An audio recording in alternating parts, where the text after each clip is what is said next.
Shit, I don't have my tags anymore.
That music is so bad.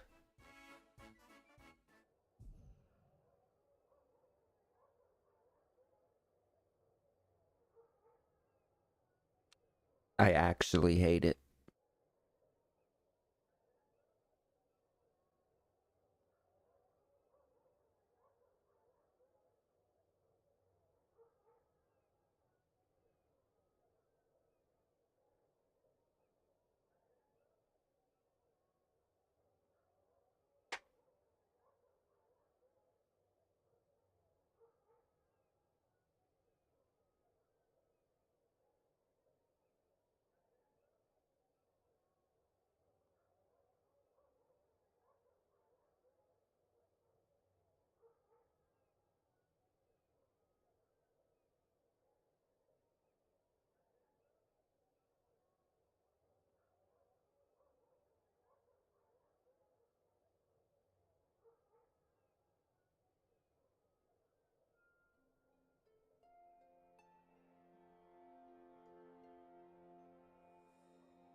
Hey, there we go. Okay.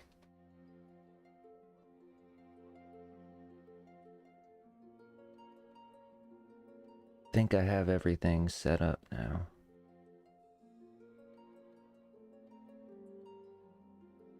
Which means I need to go to Drainer Village.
I'm gonna do as many quests as I can before my membership runs out in like 15 hours.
I'll make that bigger once I'm sitting down and playing the game, but I have to do something really quick.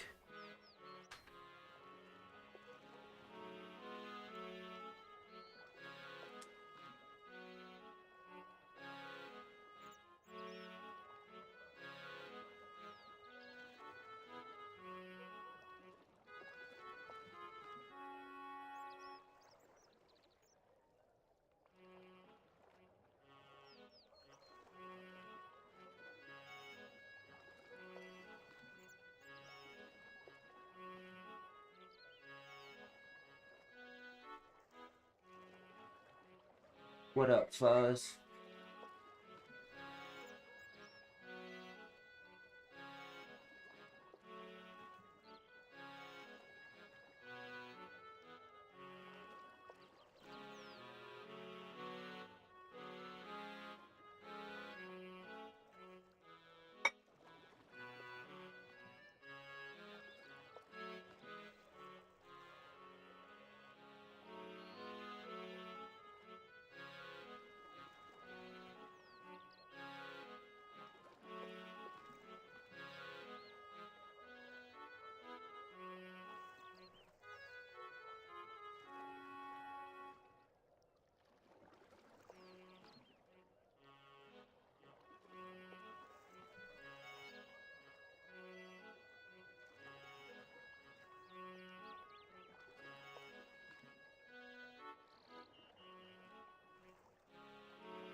Alright.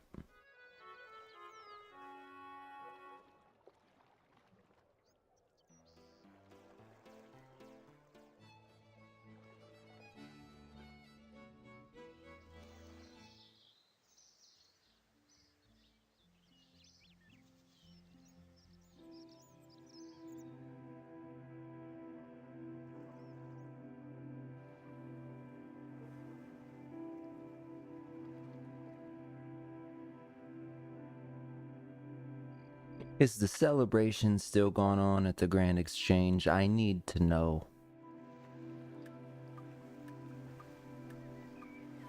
You will tell me after this quest game.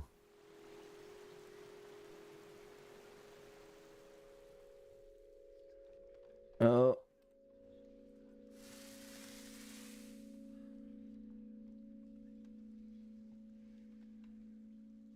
Velina, the tower is in danger. I need to speak to Archmage Cedrador. I I'm sorry, Ariane. The Archmage was clear. Maybe if you told me why, I could pass on a message. I can't explain. Listen, if the Archmage can't see me, perhaps I could speak to Wizard Eleron.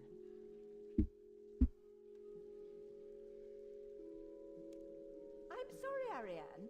You are barred from entering the tower for any reason. This is none of your business, outsider. No, wait, I recognize you. You're the adventurer Xenia mentioned. Will you help me again? I'm the wizard Ariane. I'm sorry, just Ariane. I'm a former tower wizard. I'm an adventurer now, based out of the Champions Guild. Could you take a message to Archmage Cedrador for me? Depending on how he reacts, I may need your help with other things.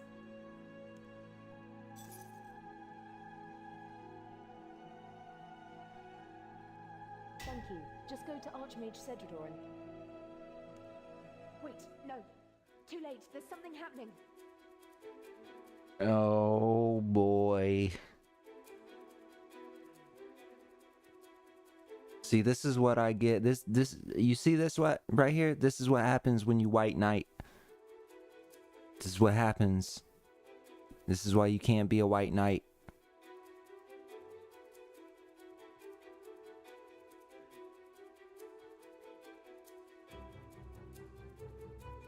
Try to rush it and save the day and shit.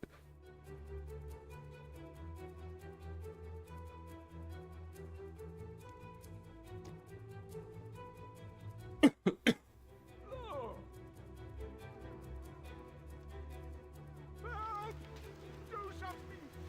Get that thing away from me!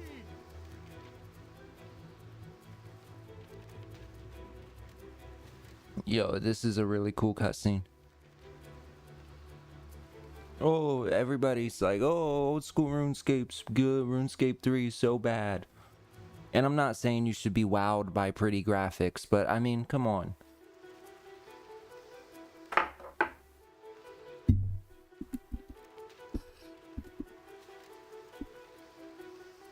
I have hundreds of hours in this now. I just don't get why people hate it so much. Come on, my message can wait. Let's see what's happening.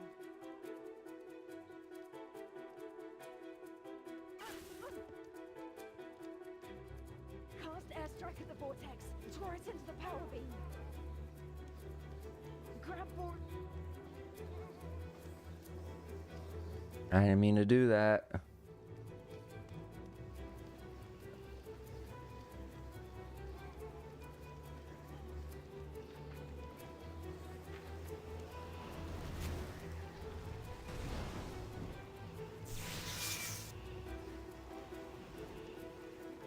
I'm casting.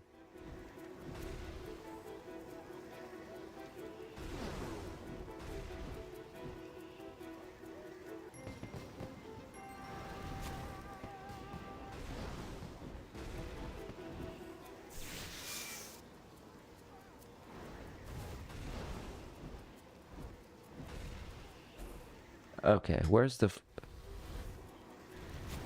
cast airstrike?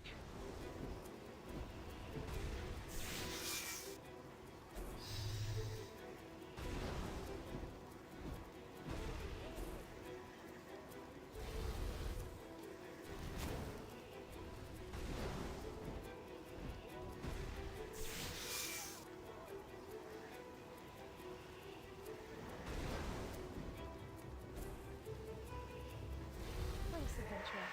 Talk to me again outside the tower if you still want to help. I have no idea why that worked all of a sudden.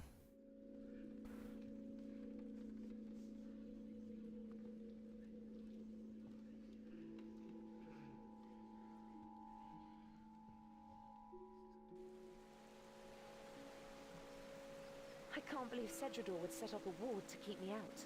I didn't realize he saw me as that dangerous.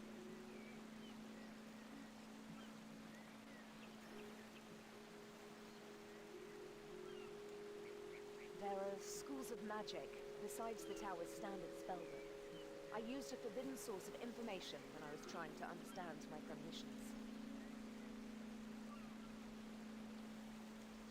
That's what I want to find out.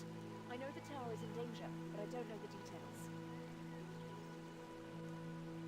I'm a seer. I have premonitions sometimes. Flashes of information. Emotional impressions, nothing precise. Lately, I've been having visions of the tower in flames. But I don't know any details and I can't prove anything. I came here to investigate, and now I find I can't get into the building. People talk about wizards having a gift for magic, but the first thing you're told when you join the wizard's tower is that it's not true. Magic isn't handed down by gods or random chance. Anyone can learn it if they put in the effort. That's interesting that they incorporated the game mechanics into lore. But being a seer runs in families. It's not something I worked for. When I told the other wizards about it, they resented me. I tried to use my magic to understand and control my ability. My goal was to integrate it into magical theory so I could teach it to other wizards. But I ended up being expelled from the tower.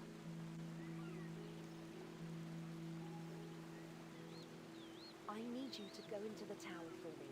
Talk to the wizards and find out what's happening in there.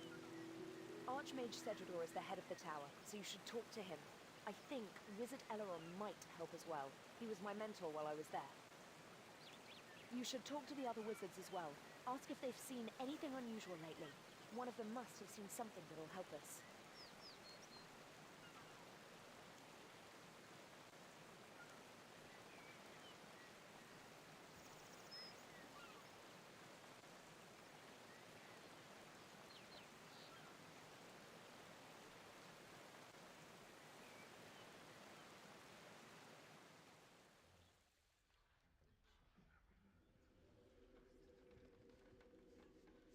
Greetings, human. Everything about this tower is unusual from my point of view. The human approach to magic is endlessly fascinating. If you're referring to that thing that attacked the librarian, however, I've never seen anything like it before.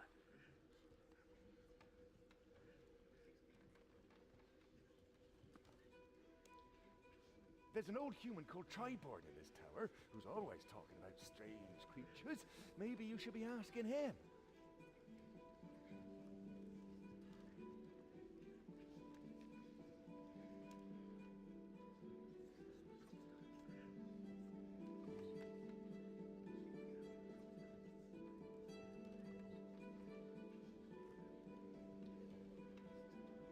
Thank you for saving me from that thing.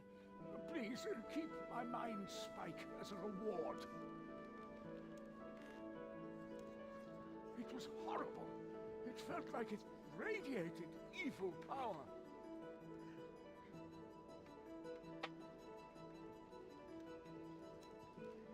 And you saw what color it was? Red! The color of Zamorak. It was red wizards who burned down the tower 100 years ago. This could be another Zamorakian plot to destroy us. You've got to do something.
You mentioned a specific wizard. I need to talk to. Treybane or something of that sort.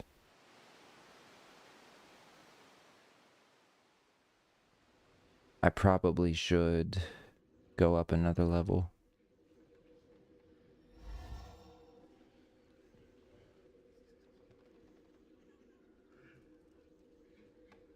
Oh, Treyborn. Hello, young thingamy-what? I've seen them in the power beam, you know. Thingamy-what?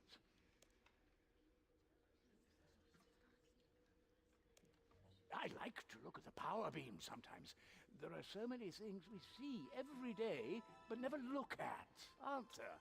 Or look at every day, but never see. I see things in there. Thingamy-whats. No one else sees them. They think I'm mad. Didn't you know? This tower was built on the ruins of an old tower. That's where it came from, the swirly thing. I saw it come up through the floor of the library.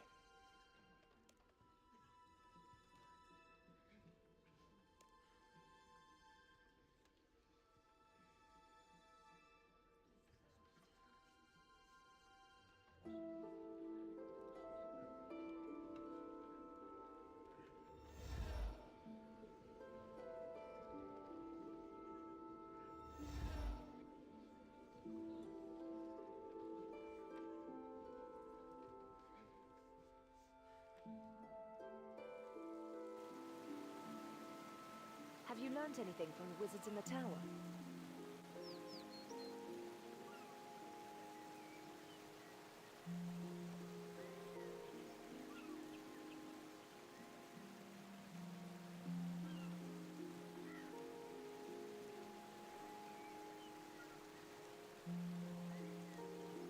So what did you learn?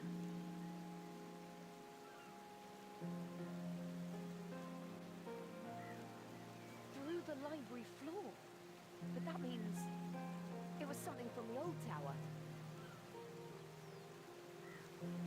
This tower is built on the ruins of an older one, which burned down 100 years ago. The story is that Zamorakian wizards betrayed the other orders, but the details of what happened are a mystery. I do know it happened just after the wizards discovered the inner secret of the rune mysteries. The rune essence teleport spell. Perhaps that discovery led to a conflict. The surface part of the old tower was destroyed by the fire, and the new tower was built on the same place. But the underground levels of the old tower are still there. Good idea, but I still want to hear what Cedrador and Eleron have to say. Could you go back inside and talk to them?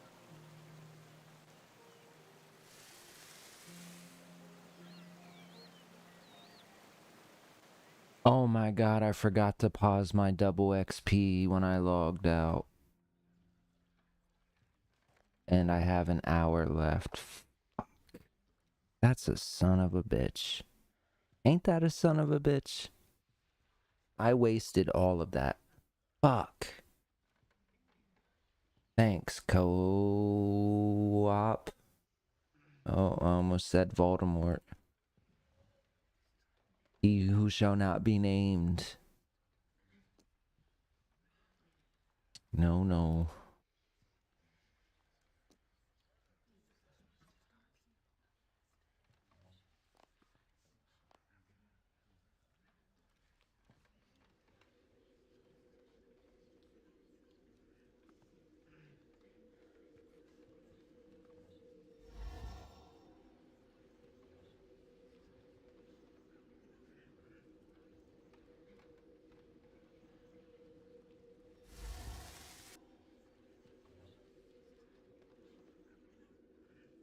What can I do for you on this glorious day, adventurer?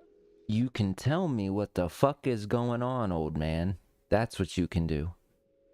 Because I've been running around to different people with big blue hats, and nobody is telling me nothing. They're just going, oh, Oh, you should talk to him.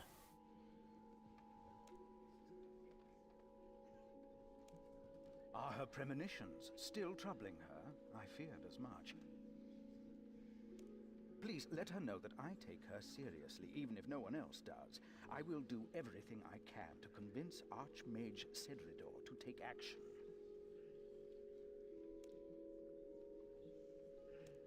When I took Ariane on as my apprentice, she asked me to help her suppress her premonitions. She didn't want to stand out because of a natural gift. She wanted to stand out, if at all, by the work she put in.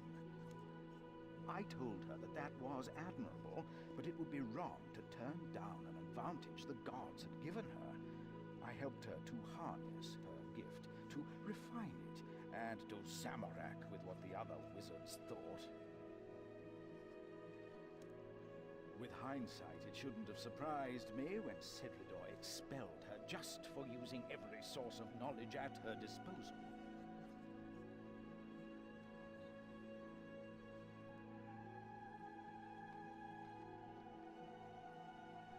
What fucking sense does that make?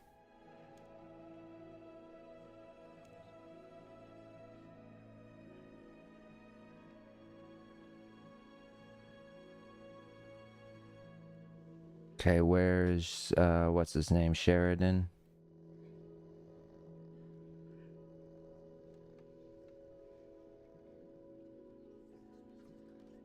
There's Treyborn.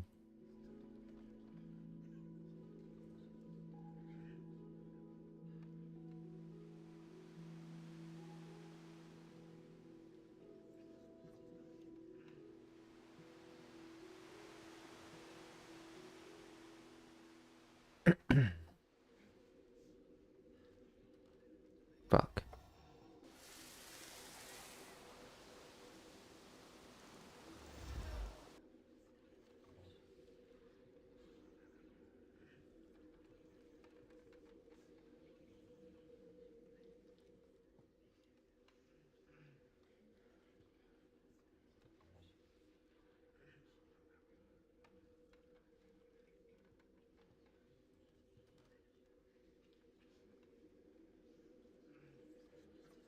I literally just saw him sitting. Where'd he go?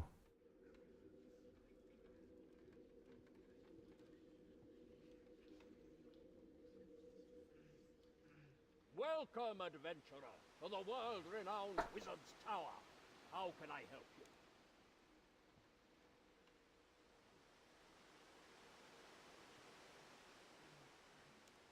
Yes, I'm aware of that. Wizard Valina told me she was here. You can tell Ariane that her concerns have been noted. I'm preparing to deal with the anomalies in the power beam, so there's no cause for concern.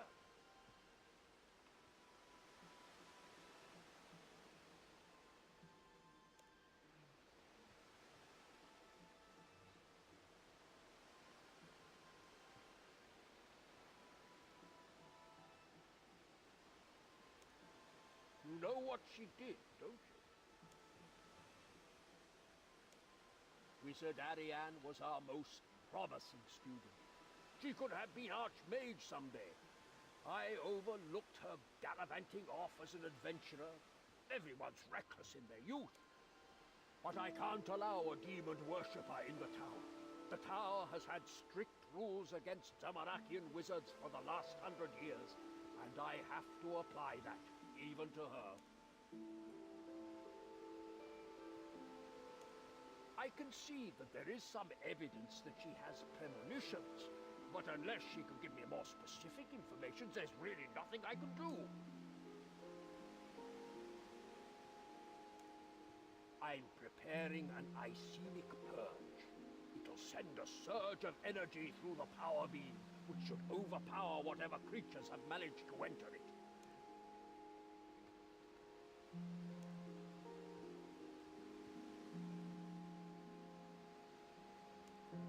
Yes, I'm aware. You can tell Ariane.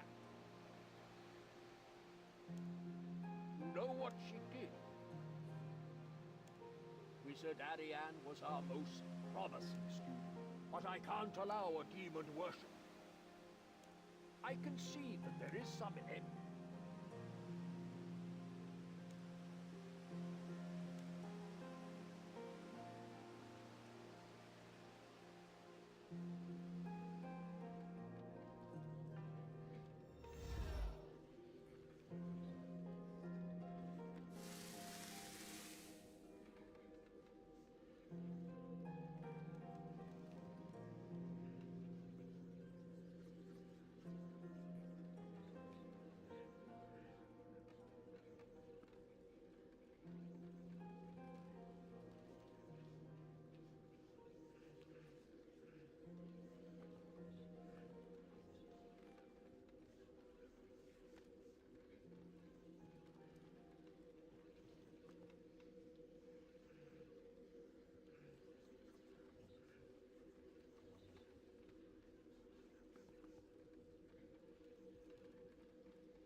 Interesting.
Oh, that's cool animation.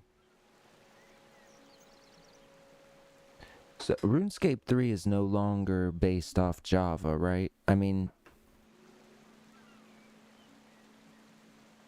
I know they still use RuneScript to program it, but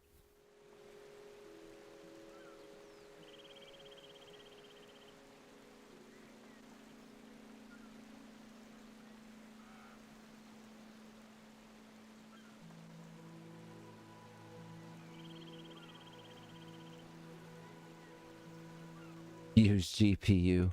No, it's done completely in OpenCL software, bro. Software. No hardware acceleration at all. Yes, it uses your GPU, idiot.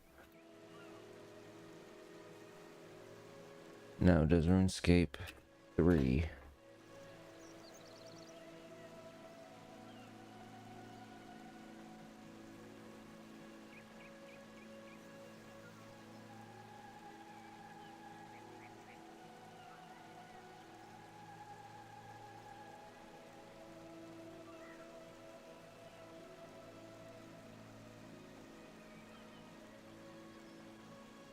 I'm confused. Is RS3 Java based? The Java game client was discontinued December 18, 2019. The current game client, called NXT, is C++ based. Java support has been dropped in many places outside of RuneScape as well. https://runescape.wiki/w/nxt. There you have it. NXT. That probably dropped with the EOC update, I bet. Evolution of combat, so let's see.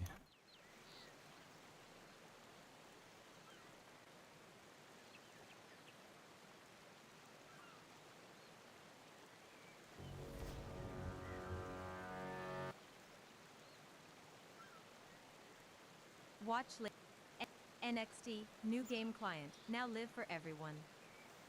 April 18, 2016 game updates. XT RuneScape's all-new game client is here. This means better Runescape performance than ever before, and it looks great too. Vast viewing distances, dynamic shadows, and beautiful lighting effects. To celebrate, Won't argue with that. embark on Benedict's World Tour, a globe-trotting mini-adventure that's perfect for taking in the sights. NXT is available to download now for everyone. Enjoy. How to install NXT. But- Download the installer for your OS, then run it. Requirements. None. Okay, that's a bit of a stretch. Ensure that your OS and graphics drivers are fully up to date. We also advise experimenting with the graphics settings to find the best balance of performance and graphics quality for your hardware. NXT is designed to get the most out of your hardware, looks fantastic, and runs smoothly across the board. We've tested NXT. This is more of a sales pitch than a specifications breakdown, but okay, Jagex. You do you, bro. If you have any issues, don't worry. Just click the flag icon on the in-game chat interface or visit the forums and describe the problem along with your PC spec. The team will get you up and running as soon as possible.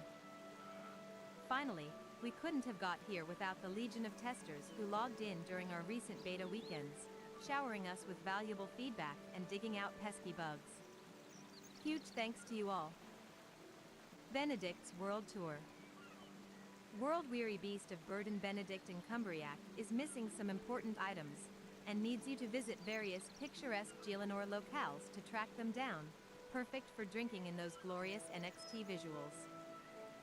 There'll be 8 of these accessible to free players, and 8 more that are for members only. You'll get a small XP lamp for every 4 you collect.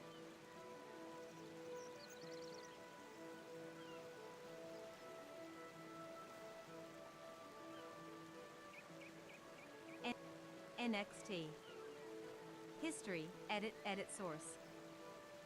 NXT was first teased at RuneFest 2014, too, as the evolution of the scrapped HTML5 client, though work on NXT had been underway for around 2.5 years. 3. NXT aimed to deliver better performance over the existing Java-based client, better graphics than the previously planned HTML5 client, and more platform and operating system support. 4. Yeah, I always wondered why they dropped HTML5. They never said anything about it. They hyped it up and hyped it up and hyped it up, and then they pivoted to C++ real quick. 4. One of the core design goals of the new client was the ability to load a larger map area and preload maps in the background. 5. There were weekly developer blogs published in early 2016 to show the progress of NXT's development. 6. Beta weekends, edit source. Beta weekends to test out NXT were held ahead of the new client's release. These were only available to Gold Premier Club members, players who had continuous membership since January 31st, 2012, and players who had name. I'll be right back. I'm gonna go throw on a shirt because my AC is cold as fuck. The first beta weekend took place from February 19th to February 22nd, 2016. There were no limitations or non-disclosure agreements associated with the beta. 7. Release, edit source. To display NXT's capabilities, a showcase of in-game areas called the Benedict's World Tour mini-quest was added into the game on release. It was started by talking to Benedict and Cumbriac in Berthorp or Prifdinas. To complete the tour, players had to follow a scrapbook of clues, which led them to stand in specific locations and collect objects. Players had to use the NXT client to take part in the tour. After the release of NXT, Jagex planned to phase out the use of the Java client to free up resources to make further improvements to NXT, rather than continuing to maintain 2 clients in parallel. The timescale for phasing out the Java client would be based on beta data. 3. Players using NXT were playing with users of the old Java client, and kept their progress. 7. Jagex announced the imminent closure of the old client on November 7, 2019. The Java client was officially discontinued on December 18, 2019. Features, edit source. Graphical improvements, edit source. increased draw distance and ability to see players and NPCs from further away than before. The player will be able to see a bit less than the size of Lumbridge Castle around you in a square when playing on maximum settings. 3. The maximum draw distance That's accurate. of NXT will be 4x more than that of the Java client.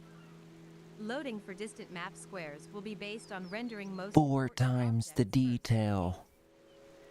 Fully dynamic lighting in shadows.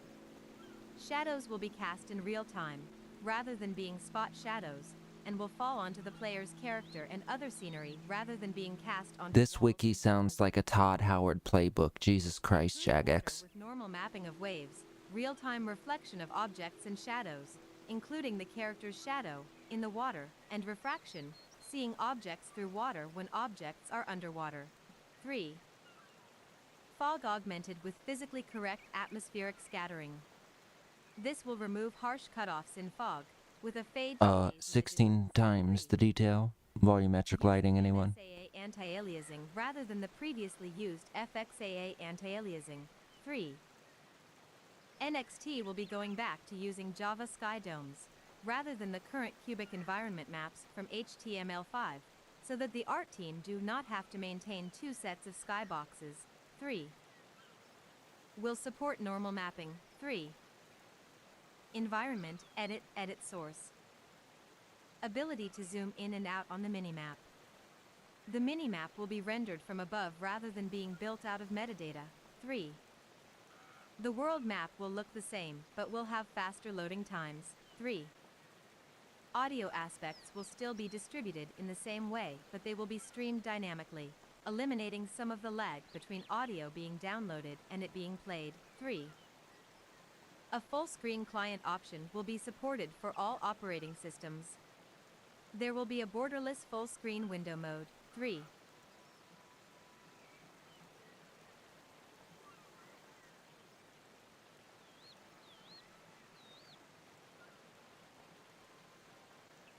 Have you spoken to Cedrador and Eleron? So what did you learn? Said you're a demon worshipper. That's fucked up. I'm not gonna say that.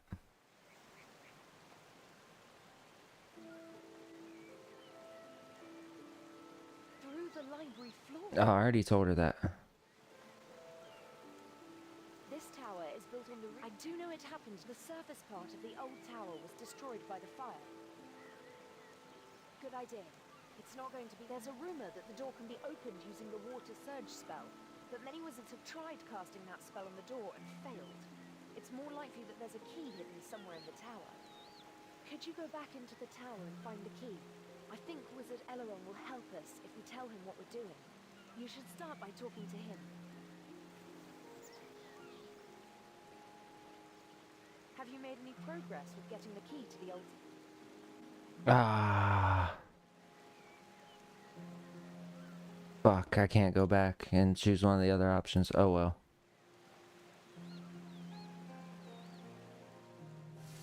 Choose one of the new options, I mean.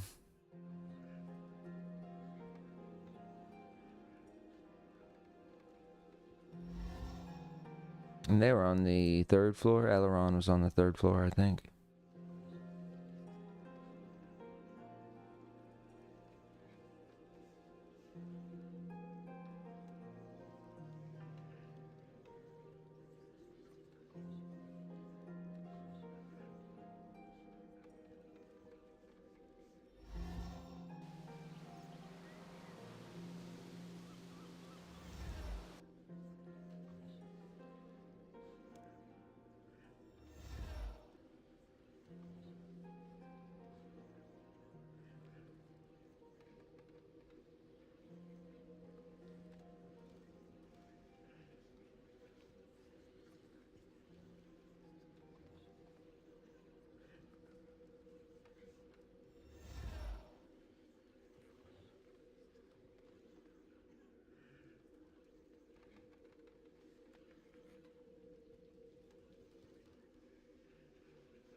Third floor.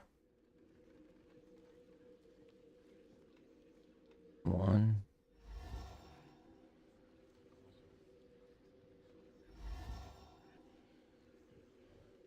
So third floor should be this, right? Yeah. What can I do for you on this glorious day? Alas, even senior tower wizards aren't allowed into the ruins. I certainly couldn't tell the secret to a disgraced ex-wizard and an outsider, however much I might privately want to help you.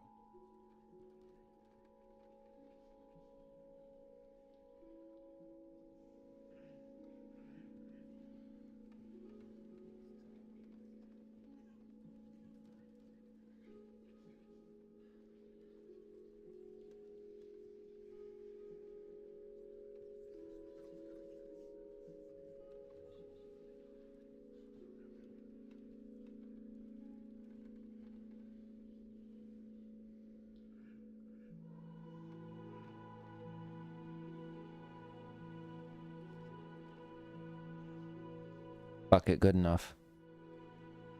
Check, check, check for the ducking. Alright, cool.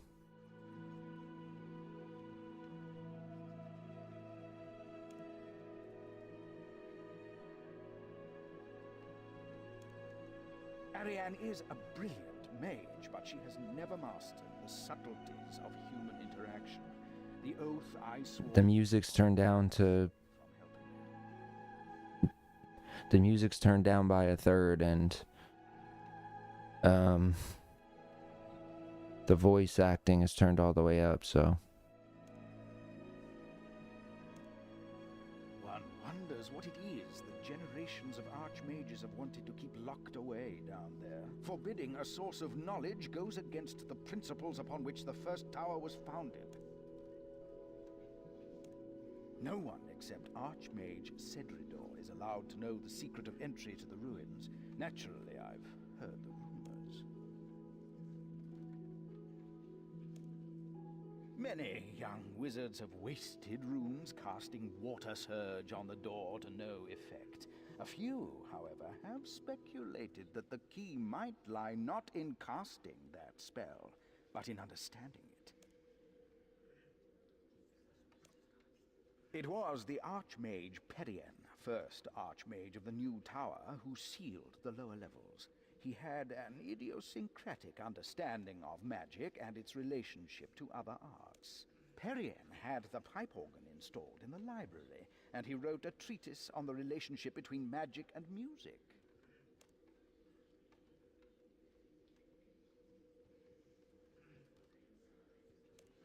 I don't recall saying anything of the sort. If you did want to read that book, though, for its historical interest, perhaps, you could find it on one of the bookshelves on the ground floor. The voice acting is so good, though. And the writing is so good.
So music is important somehow.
Rune.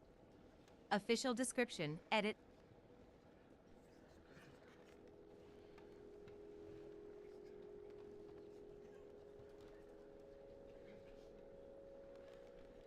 Edit source. Ariane knows that the wizard's tower is under threat. Out to Ariane outside the tower by the... Go back into the tower after speaking with Ariane and talk to Wizard Eleron in the northeastern room after ascending the beam twice. Talk to him about accessing the ruins.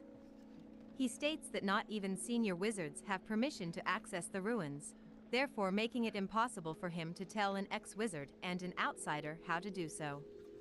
Ask him if he knows how to enter the ruins, and he will tell that only the Archmage is allowed to know the secret. Talk to him about the water surge rumor, and he will hint that understanding the spell might be the key. Ask him about the ruins, and he will tell you of how it was sealed by Archmage Perian, and his great understanding of magic. He will tell you that he wrote a book on the relation between magic and music. Ask if this is a hint, and he will deny it, but will tell you that the book is available in the first floor, US. Descend the beam twice to return back to the first floor, US, where you will be able to find the book. The book is located in the most eastern floating bookshelf. You will find the Harmony of the Runes and the Runes of the Spells of Water. Both books can be right-clicked to view an attached diagram in each. Oh. Read both the books first, which will allow the notes to be placed automatically on the organ. Go to the southern part of the first floor, US, of the tower and play the organ. Gotcha.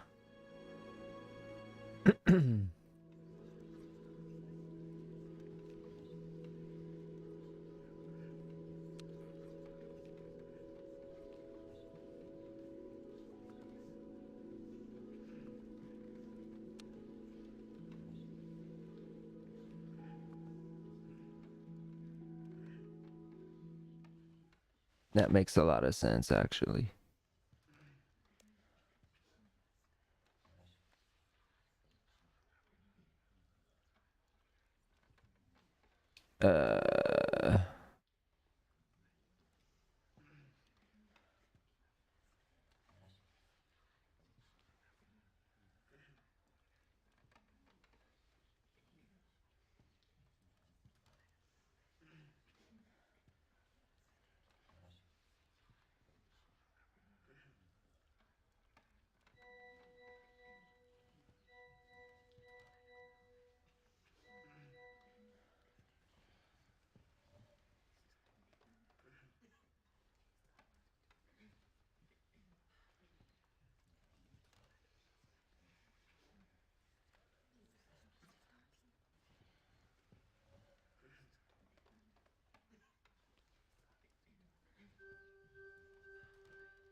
Right?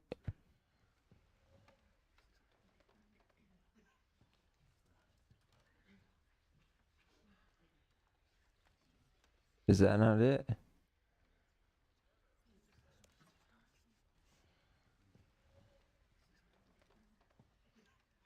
Oh, fuck.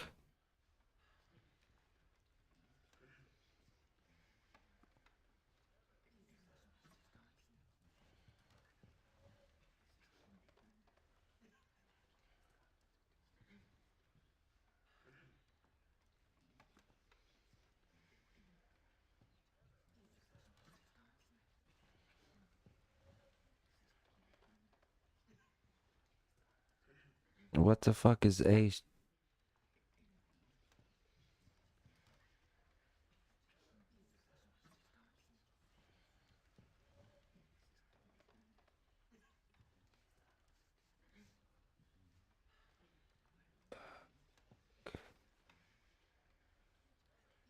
Is also.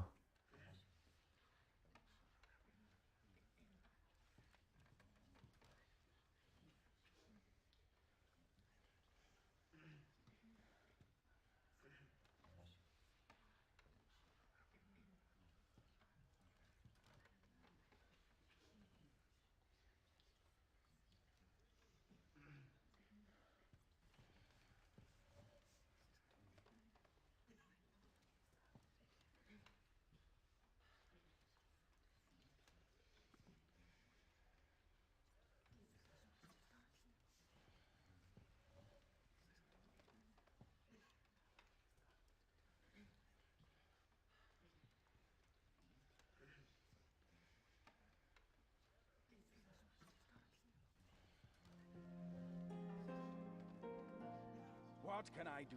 You, however, wrote a treatise.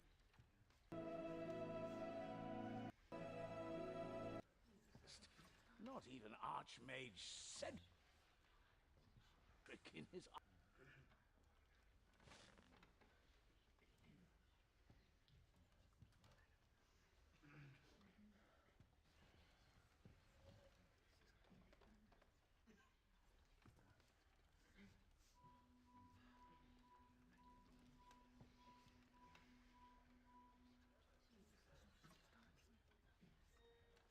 Oh, I'm dumb. I totally ignored the black keys. Ah.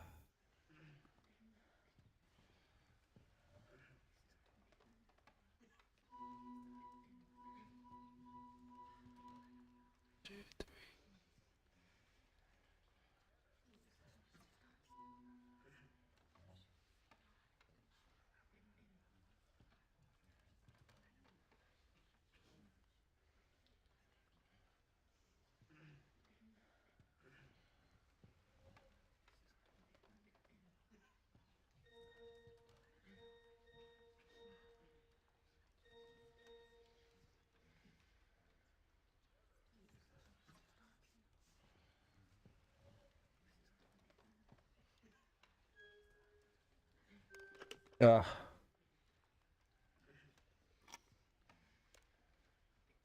Would you look at that?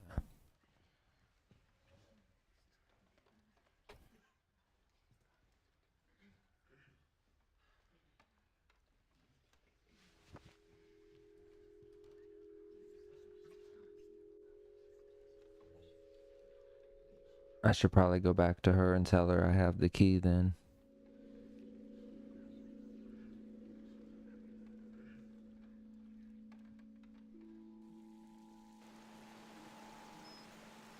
Have you made any progress with getting the key to the old tower? The key to the old tower? Who knows what's down there? There could be knowledge that's been lost for 100 years.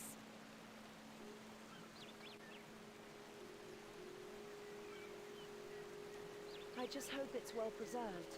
It would be terrible for knowledge to be lost forever. The entrance is on the east side of the island. Come on.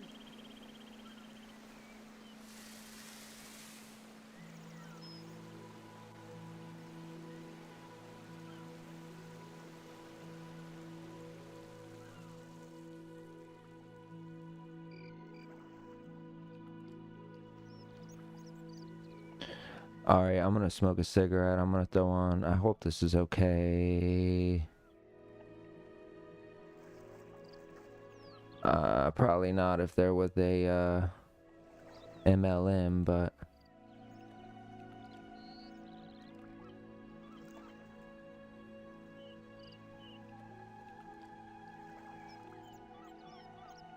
I would just like to throw on a short video to listen to while I smoke.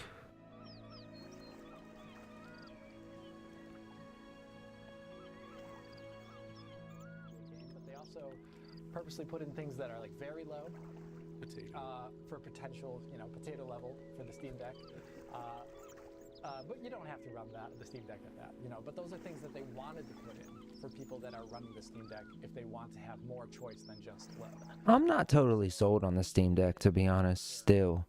And it really just kind of, how you say that, I think we should still wait until Yeah, I'm just looking at the recommended specs. until they're just a little bit more powerful. 50 with an i3 4160. Until handheld computers can do like PlayStation 5 level performance, Which is quite interesting because you can do 7 which ARM will never be able to do. with high And even if it can, it'll never be able to translate in real time x64 and x86 applications very well. Steam Deck, and So I discovered we have to wait till x64 swimming would be good, wouldn't it?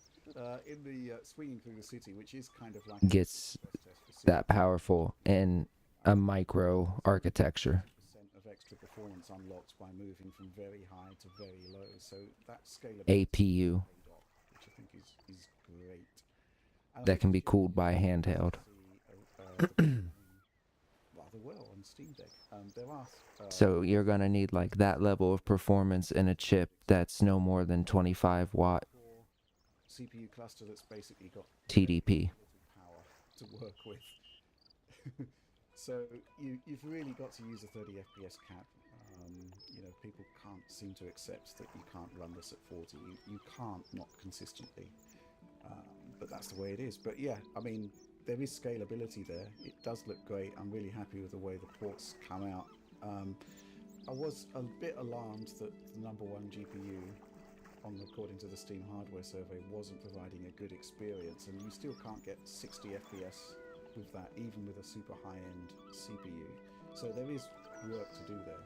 Yeah, this is a bit of a kind of litmus test, if that's the proper phraseology, with console ports tends to be, can you get 60 FPS on a 1060 at settings close to a PS4, and basically doubling the frame rate of a PS4, because that's what you would expect a lot of the time. And if not, then the RX 580. And this here out of the box, kind of like Horizon Zero Dawn, also isn't doing that, but for different reasons. Here it's really that. See, my one's better, I think, because they have the same accuracy and the same range, but my one's quicker. GPU performance on that lower end that scales more like we're used to seeing, especially with dynamic resolution scaling enabled. Because But I can't change. One thing I just want to touch on before. I can't change the as a part of these ray element that they added in. Like I can on the Mind Spike, so I don't know. Increased the quality of ray tracing on PC because the game was designed around PlayStation 5 constraints. And it also gets rid of my book. Yeah. As soon as you blow that up to like native 4K 60. Yeah, no. You can see the compromises. And I've got all this GPU power. What do we do with it? Well, and that's a quest item, so I can't sell it on the Grand Exchange, I don't think. Apparently, they really wanted to make sure that if you have a I can't even alk it. game does scale in some ways quite dramatically higher than what you can find on console. So I'm really grateful for that because sometimes you see like a port to PC and it's just like the console settings with like some slightly better shadows. But here there are actually significant differences in there. Yeah, I think this was something else we pointed out, right? There was an issue with crowd density with on the very high setting where it actually looks better on PS5, but that's not the case on the final code. But just generally, it's just the concept that you're getting a really good ray tracing experience day one, But you know, people are still going to be playing this game 10 years from now, where the ray tracing performance on the GPU is going to be off the charts based by today's standards. So why not build in that level of scale? The fuck is that? Make everything the best it can be within the constraints of that engine, and they pushed for that. It arrived kind of a bit late, but it's there and it looks awesome. And yeah, just generally, it's just really nice to see another really good port from Sony. The other thing, which I think is worth highlighting, which I agree. I'm stoked to see all these PlayStation games come to PC. Okay, I need to go smoke. FSR 2.0, the Insomniac solution, which we've been amazed by for a long time now, is in there on PC, ready for your for your zooming antics, Alex. I can't wait to see that, and DLSS and support for all of those with dynamic resolution scaling. Yeah, Nixie's semi-pioneered doing this in their work on, I forget the name of this, Marvel's Avengers, right? So that game had DLSS plus plus DRS on PC, which was really cool. We didn't end up covering that, unfortunately. But here, this time around, seeing all these arrayed right next to each other, FSR 2.0 DLSS and the Insomniac Games solution, I haven't done nearly enough testing to say like anything really final about it, but there's some very interesting different behavior here between them all in terms of like the resolve. And sometimes, you know, just like once again, just like DLSS surprises me at the stuff it can do. Like that's one of the things I noticed, like in the review process, it was a bit of a shame because DLSS wasn't working initially with the first couple patches. Like it was pretty broken when you would turn it on.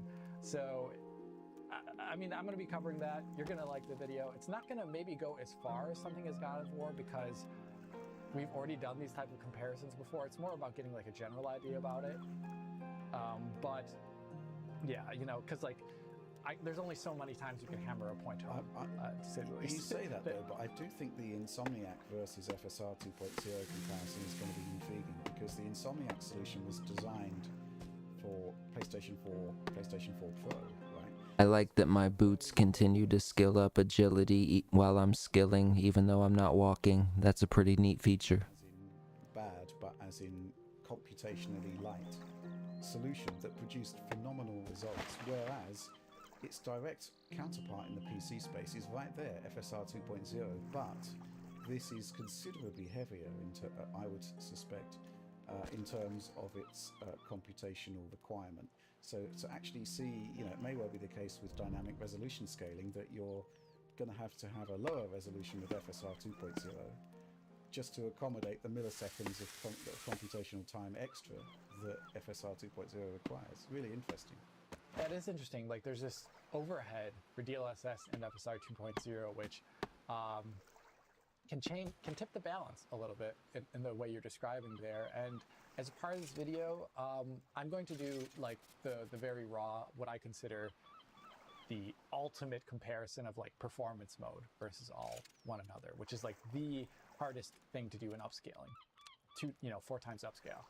But one thing I also want to do also is a couple tests of where their performance equals, where you have a GPU that is not capable of hitting a sustained, let's say 4K 60 normally, but it can do that with DLSS, the Insomniac games, and FSR 2.0, but they're just left to free float in terms of dynamic resolution scaling. So we can see essentially what is the best that each solution can do there in terms of like internal res and the output res.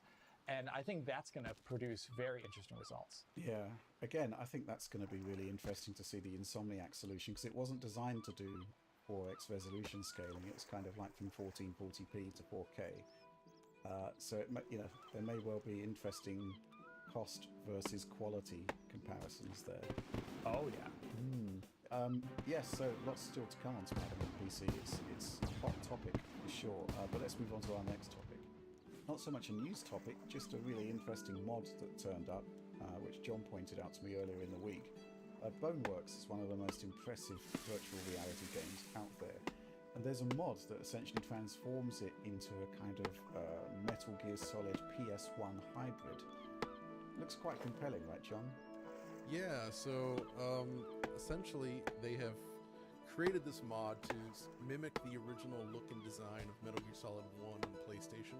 So, you know, unfiltered textures and that sort of That's really fucking cool. I love Metal Gear Solid, and that looks gnarly.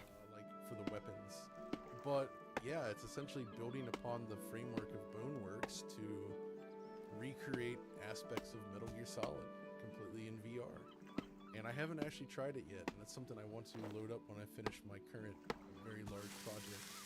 But the thing I love, it reminds me what I love about Boneworks in general is the way they convey like the movement of everything, because it has that full body experience. So like your weapons and everything are physicalized objects. They're attached on your torso, and you actually need to grip them with the controller to keep them in your hand, right? If you let off the grip, you just drop it on the floor. You know, if you pull out your pistol, put a silencer on it, you actually need to, you know, physically manipulate the weapon to use it, right? It's not just glued to your hand. You're not. What the fuck? Prod Jombin? To manipulate it, which is cool, I think. I don't even know what I just said. Is that English? Cool, pixelated, unfiltered textures and low poly objects done. It shocked me. It's an enjoyable thing, because your eyes don't try to perceive it as something real. So in a way, it ends up feeling That's more cute. immersive. You know, it's a weird thing, but yeah, I would like to try it and see how far along it actually is. I mean, it does not seem to recreate the cinematics of the game, obviously. It's just pure gameplay. It looks good. It does look good. I'm watching the footage now, and I'm kind of reminded that whenever a good remaster comes out, it tends to highlight the quality of the original artwork and the artistic direction.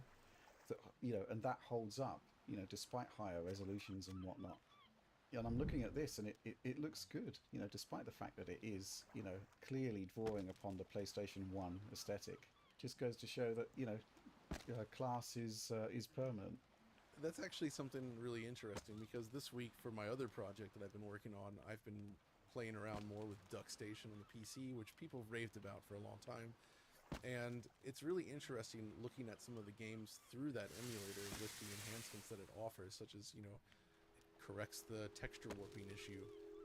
You can super sample or downsample, I guess, from very high resolutions and retain the original pixel grid styling of the PS1. But it really shows how strong a lot of the art direction and model quality actually was during that era, and that it was kind of just spoiled by limitations of the hardware. When you remove the issues, it's like, wow, this is a beautiful game. And it really gives you like a newfound respect for it. Like something like Ray Tracer especially, I was playing that and just like completely shocked by how good it actually looks through DuckStation. And that's the kind of feeling you get when you see this Metal Gear Solid stuff done in VR, where it's very boxy, low-res textures, pixelated, but it has like a real sense of... Definitely take planks because construction is very expensive. I'll tell you what, John, I would really like to see a Metal Gear Solid DF Retro, which would also encompass, of course, the twin snakes. I can leave right now and come back, right? I want to tackle... that's a good idea. I would like to do that. That's a big one, because like I feel like John could do that really well, because the lead up to Metal Gear Solid is Metal Gear, and you have these like characters in this universe in a 2D plane, and all of a sudden it's brought into 3D, and like Rich was saying, like the art style and the art of Metal Gear Solid, the first game, is just like impeccable. It's incredible looking. It's timeless.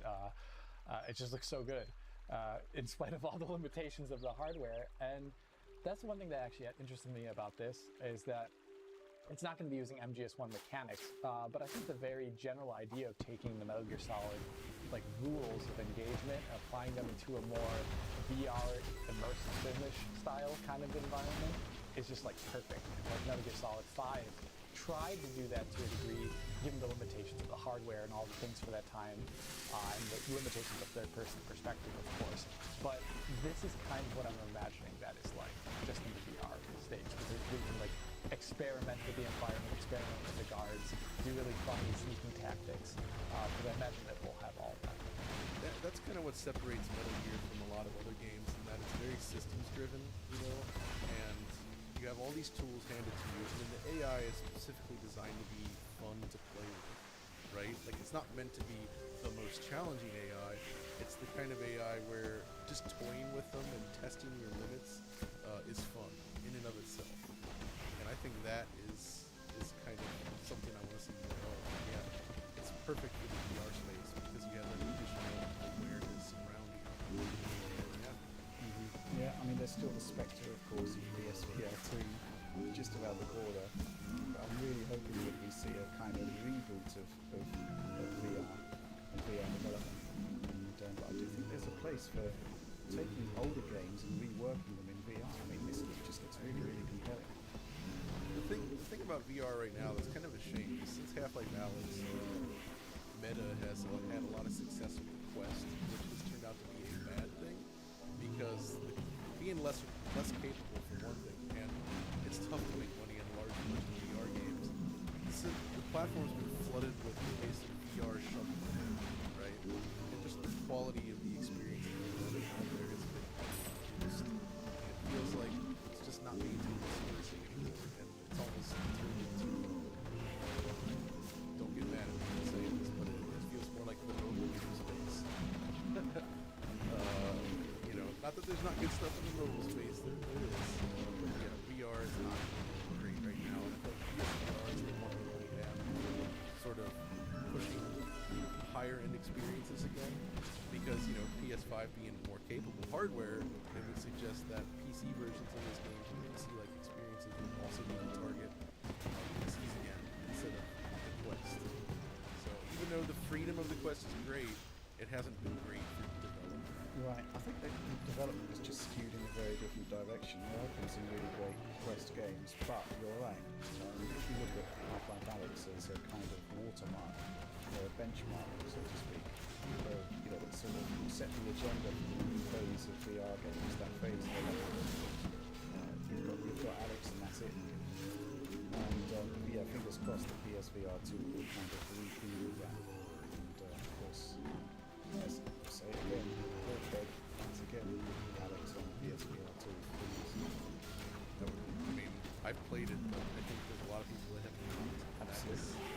It would be amazing. It's so good. You guys have played it, right? I mean, Yeah, it's freaking incredible game. I also think one of my favorite things about, I hope we're not diverging so much from the topic, but just like they maintained like the art style that Half-Life 2 established, but like hyper detailed. And I find that impressive. That was not easy to do. They managed it flawlessly.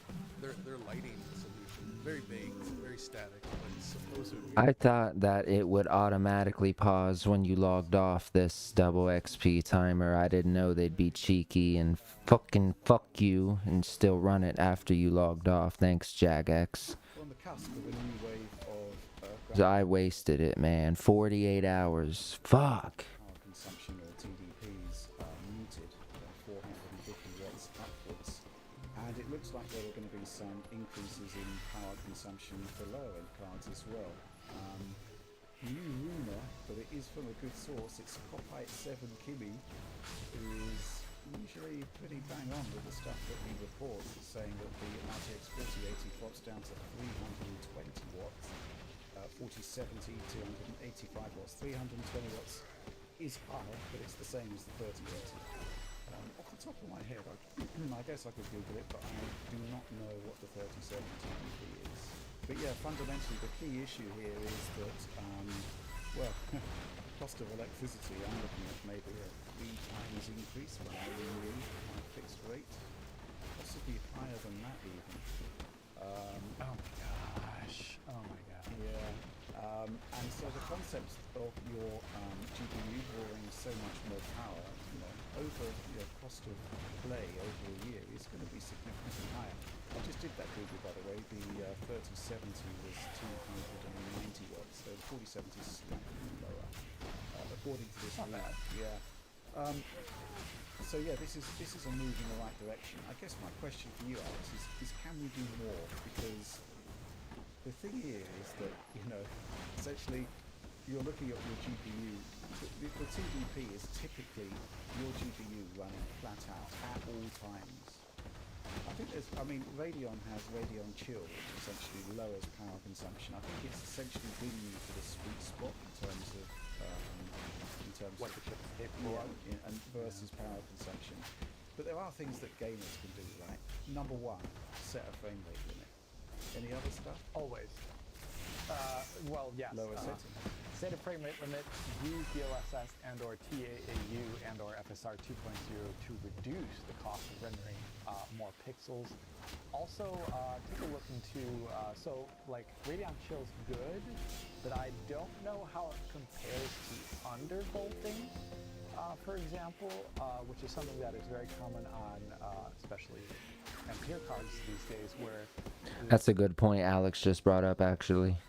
competitive for marketing and performance purposes. You know, like you'll definitely get the better performance there, but it also is probably it is beyond the tipping point of what it could be for the most efficient hardware usage in terms of how much power is putting in the card for the frame rate giving back to it.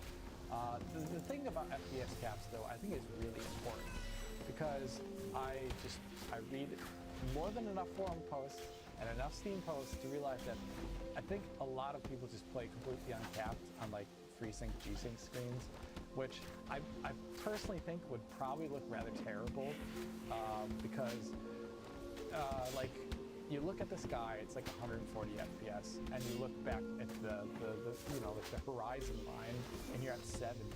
Like that's like a real thing that actually happens if you're using any settings above medium in a game.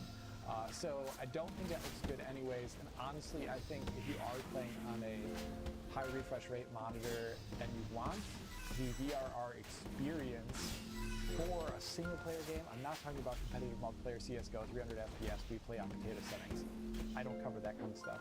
But I'm talking about like a single player or a game that you actually want to enjoy the experience and have it look good.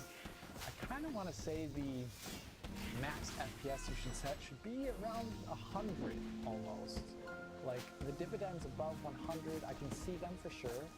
But for a single player game, I kind of feel like that's where you'd want to go. What do you guys think? I think the concept of how you deploy power needs to be changed. We need to change our perception of it because, well, let's turn this around and look at CPUs, right? I mean, there's a lot of heat literally leveled at like 12900K because Damn, I didn't realize my thieving skill was that low.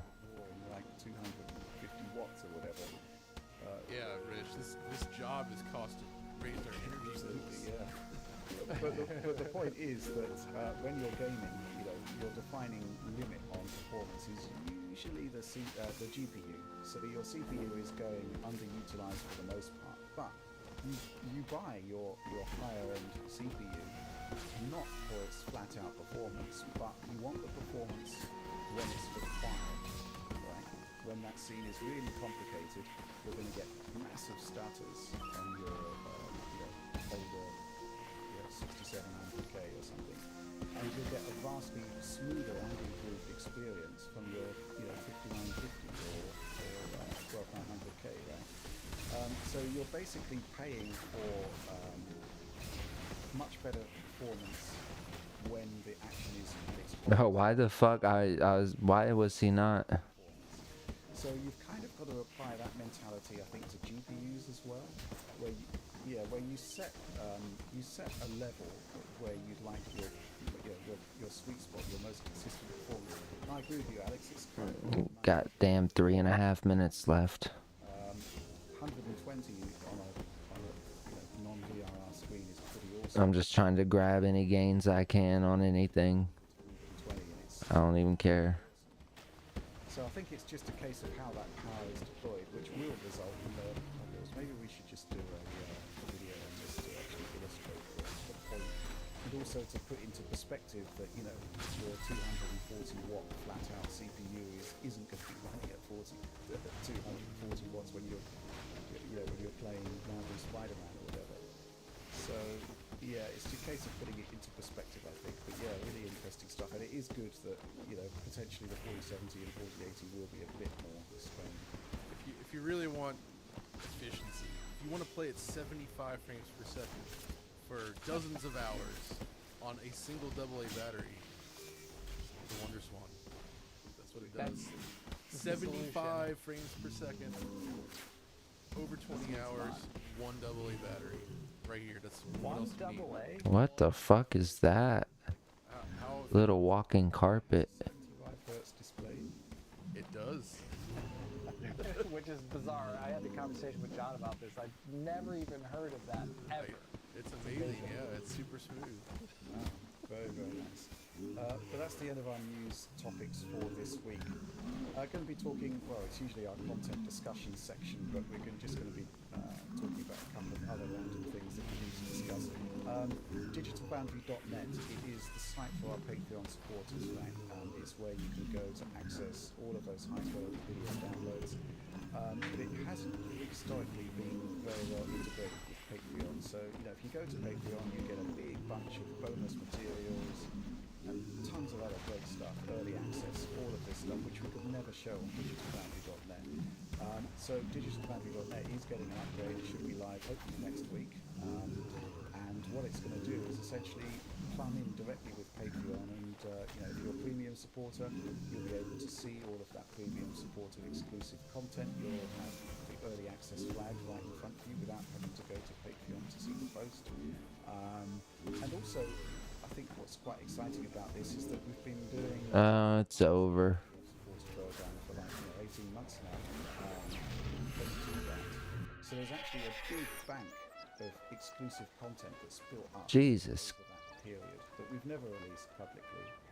And again, you don't really have to sort of laboriously go back through old Patreon posts to find it now. It's all going to be signposted rather on digitalboundary.net. So yeah, really excited about this. There's so many fucking people here. Yeah, I was gonna say next week, mid to late week, the new DF Retro should be out as well on Komoa.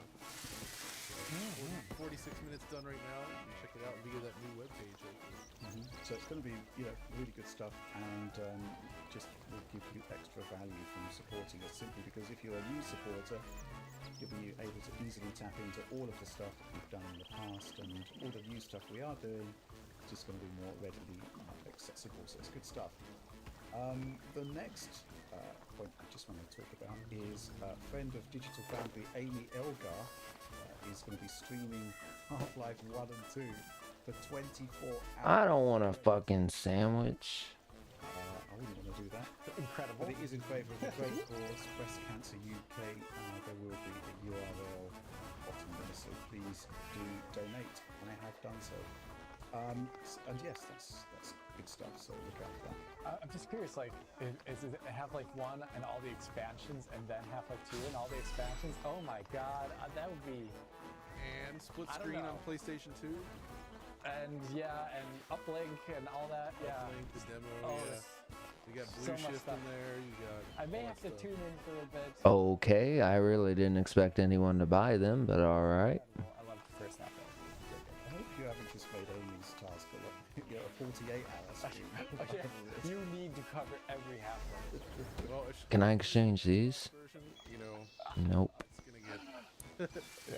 It's gonna get crazy over there. Extend the time of that playthrough.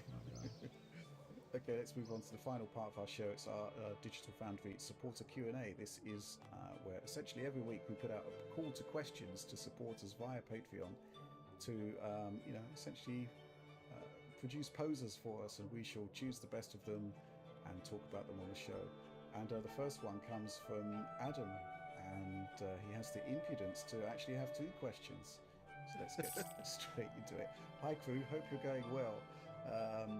This week I had two questions on my mind. Firstly, I've noticed that when announcing the episode number, Richard often seems highly amused, as though he's about to have a sensible chuckle.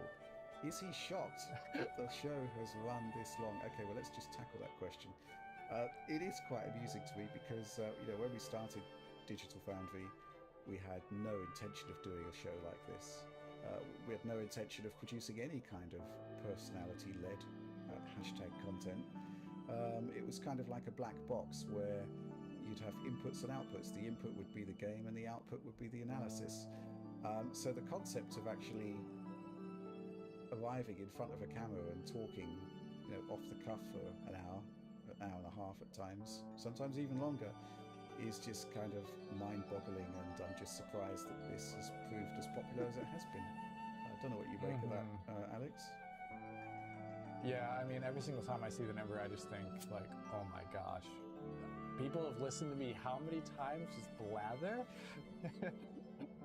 You know, like, I do inform myself to make sure I say something well here, but I realize, you know, I'm just a guy. I'm just a kid, and life is a nightmare. Okay, well, let's get on with Adam's second question, to business. Secondly, with the discontinuation of the Xbox backwards compatibility program, have you been given any indication whether this was predominantly for licensing reasons and or cost benefit, showing it wasn't worth continuing? Or were there some titles that faced technical obstacles? If so, do you believe that dropping Xbox One compatibility and focusing on Series S/X only would open the door to more titles becoming back compat because of the far more powerful CPUs? What do you reckon about this one, John? This is tricky. I think in the past they've said that they've done as much as they could with regards to the older stuff on 360 and Xbox, and I think it's less technical and more licensing driven at this point. Yeah. And as they noted here, but this is a tricky one. I think it is licensing, really, isn't it? Yeah, but if it were, I guess, a big enough selling point, I'm fairly certain Microsoft could overcome those licensing issues. You know what I mean? Yeah, number of titles. Yeah, I think they have actually. In Remington. Sometimes removed some of the offending licensed material to get those games out there. That's something that they can do, is actually dig in. I don't even know where Remington is. What the fuck do you mean in Remington? Do this on that didn't work. What? As well, so that's unfortunately not always feasible. But yeah, I really wish they would revisit this, because it's less about 360. I think is very well covered, but I think the original Xbox is not. There is a ton of Xbox games, and it's an amazing system, by the way. There's a ton of great stuff on the original Xbox that is not covered at all by this program, and I think I can't believe that they've reached the limits of licensing on original Xbox stuff specifically, given how many other games exist for it. Yeah. Right? Especially now with Blizzard Activision going down. You know, like that. There's a lot of Blizzard Activision titles on Xbox that could definitely make their way over. That would be really nice to see, actually. So I hope. I don't know. It's really hard to say if that'll mean action as soon as that's done. But the evidence on PC that they're at least dipping back into the catalog with these half-hearted, Microsoft Store releases or Insider Program releases. Well, maybe they'll do something similar on Xbox. Whatever happened, Rich, to the resolution boost thing? I think we come back to this every so often. We do. You know, you and I, we saw Gears of War Ultimate Edition, an Xbox One game that's limited to 1080p, running at native 4K on Series X, right? And it looked very good. Yeah. Okay, so apparently, oh. Never happened. Yeah, I think. Oh yeah, that's right. That's right. FPS boost, and Which is great. Yeah, which is great. And I did actually ask them whether, we've seen this technology working. Why can't you do both together for an Xbox 360? Now I remember. To do both together, right? Damn, 3 weeks of COVID made me stupid. Oh, they do that actually already, I'd say. In one or two cases, yeah. But on the Xbox Series side, they just decided to go with the resolution boost, and they told me that it's very difficult to get two of them running side by side together. But I am fellow humans. Hello world, I am fellow humans. Microsoft in 2017 to see Project. I promise, I am fellow humans. I did actually speak to Phil Spencer. Uh-oh. Kind of the philosophy behind. Me garden. And genuinely, I thought I had me garden. Games should be able to move with you from one generation to the next, and I don't think it's going to be as Adam suggests here, a cost-benefit calculation. I think it's simply that they're not able to do it for whatever reason. So yeah, I think it's, hopefully they can improve things. There has been sort of, occasional smatterings of new titles coming out, but you know, we're kind of reaching the point where I think they've probably exhausted the possibilities there. But you know, maybe think. I mean, they were talking about licensing agreements on paper in somebody's drawer. I have one. They just don't know whether they can actually do it. And That's a jug of water. I need a specific watering can. I know I have one, and I know I put it in the fucking bank. so it's not as if they can't. You know, it's not as if they can just put the games out there. And now I'm nowhere near a fucking bank. You know, in that case, there's not much that can be done about that. Let's move on to the next question from Concrete Llama. With the recent news about Microsoft magically freeing up more memory for developers to access on the Series S, I was wondering how far they can take it. Hypothetically, how would you feel about the console receiving the option of a compromise mode with a catchier name that significantly reduces the OS features of the console while games are running as a trade-off for improved performance and or additional in-game features such as ray tracing? Would this even be possible? I remember Microsoft did something similar on the Xbox One when they universally disabled the multitasking features. Well, Sounds like yes. Switch. Yeah. I've got some news for you, Concrete Llama, and it goes, it's kind of stuff I discovered in the wake of the announcement last week. The principal question is... Yeah, I got the wrong thing. Hundreds of extra megabytes available to Xbox Series S developers, and I raised the question, well, why not just tell us how many hundreds? And the answer is pretty much exactly because of what you're suggesting here. There's a base, again, I don't have the figures now, which is slightly frustrating, but there's a base level of extra memory that's been given to Series S, just platform level optimizations. However, if a title doesn't use certain system level features, these can be disabled and the memory freed up and given back to the title. So the amount of hundreds of megabytes that is gifted to the Series S changes according to the development needs of the title. So yeah, So we've actually seen this before. If you guys remember, the PlayStation Vita takes this approach. If you boot up a number of titles, it will actually inform you in the upper corner that like such and such online features are not available for this game or have been disabled. So they could actually shut off certain functionalities of the hardware when starting. I can't water it. Demanded, you know, a little bit more from it, and that was a way to sort of free up resources if they. See, I learned all this and did the tutorial. And it sounds kind of similar here, where it's like developers can seemingly say And features, so you know. now I can't remember any after I got sick because it was like a month and a half ago. there was the whole Connect thing. And then I got sick and stopped playing. Fuck. Had its own I don't remember what materials I need. which was removed. It's just a shame they never enabled the GPU and the power brick though. Yeah, I know. Yeah. What a missed opportunity. And the dual layer ES RAM, of course. All right. Yeah. Let's move on to the next question. Kieran Welsh asks, how much do you think that ray tracing will improve with gains in software efficiencies alone? Yeah, I thought you could just have them in your bank. I guess you gotta have them on you. Series X and PlayStation 5, for instance. Good question, right, Alex? Because we've already, I think, seen some interesting gains in software efficiencies. You know, So I need a bagged it was doing. It's really impressive. plant, I guess. Compute they've got for that. Yeah, I think it's about leveraging compromises in areas that do not. Falador from the garden supplier. visual Okay. like Splendor. You know, like if you load up the Matrix Awakens demo, which you can't download anymore. You can download it if you if do you have bought to. it. Yeah, that's right. You Bought can't it for buy it £0, anymore, or you can't whatever. You can't find it on the stores anymore. You can still download it. Yes, but if you have that, load it up. If you look, the compromises are there. But the whole point is that it's designing these systems so that the compromises don't become completely obvious. Now, one thing that I do think will programmatically get better over time is in the background, there's a lot of research going on into how I always loved Falador. It was always my favorite city. visual result from sending the It reminded me of like something in Oblivion. actually NVIDIA led research here regarding this. Like the quote-unquote invention of RESTER, or reservoir spatial temporal sampling, or kind of like going over time, using those samples in a much more intelligent way.